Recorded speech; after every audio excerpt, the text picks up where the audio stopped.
એના પુરાવા હું રોમાપીરની સોગન ખાઈને કહું છું.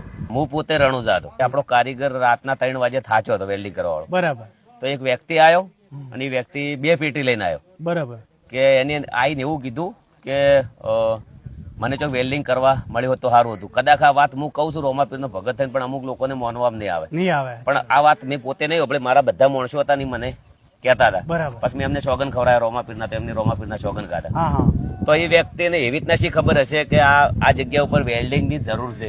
કદાચ એ વ્યક્તિ આવે તો કદાચ થોડા ઘણી કોઈક મદદ કરાવે, કોઈ તો દાડે આવે. પણ રાતના 3 વાગે એવી તેને શી ખબર હશે કે આ લોકોને વેલ્ડિંગ ની જરૂર છે, લોકો થાચા છે. આ હકીકત છે. અને મારા 7-8 માણસો ને કીધું હતી પર હું બોલાવું પુરાવો.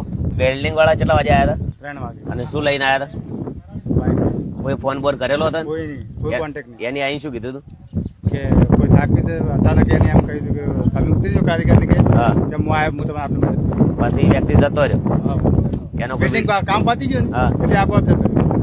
શાક રામાપીર ગણું ભગવાન ની ઘરે દેર છે, અંધેર નથી. જય બાબા રે. એ તો જય બાબા રે.